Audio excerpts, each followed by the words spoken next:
As Operation Barbarossa was underway, the Germans met a nasty surprise while fighting the Soviet Union, which was the T-34. The T-34 easily penetrated the German armor, which consisted of Panzer IIIs and Panzer IVs, while the German guns could not penetrate the armor of the T-34 in return. As a response, Germany of course wanted to make a bigger and better tank. The two first prototypes were designed by Henschel and Porsche, and were later on rejected. However, the Henschel design eventually evolved into the Tiger heavy tank.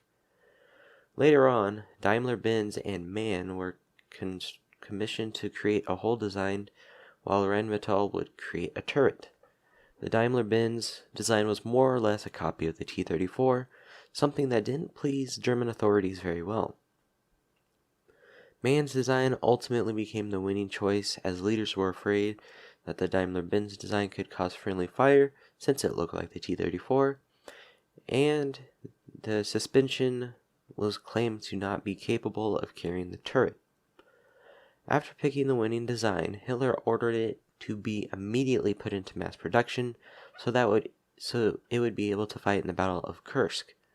This led to mechanical issues being a major issue in battle, as there was no experimenting time beforehand to iron out the mechanical problems.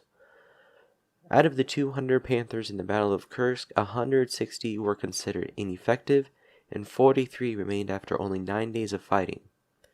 As time went on, changes were made to the tank, such as a new turret, armor changes, and suspension changes, all hoping to make the Panther a better vehicle. Before I wrap this up, I will mention a few of the specs of the Panther tank. The tank had a 75mm main gun, which fared pretty well against the T-34. The gun could penetrate 112mm of armor at 1,000 yards, and up to 88mm of armor at 2,200 yards. The gun had so much power in it that the gun operator did not have to adjust for elevation if the target was within 2,000 yards. The tank had a 700 horsepower V12 gasoline engine that could take the 44.8-ton Panther up to 35 miles per hour for about 124 miles on road. Unfortunately, the lifespan of the engine was only about 600 miles. The Allies first saw the Panther after the D-Day invasions, and the Panther over on the Western Front proved to be a worthy adversary, taking up to 4 Shermans to fight 1 Panther. 2 of those were distractions, and 2 were used to flank and destroy the tank.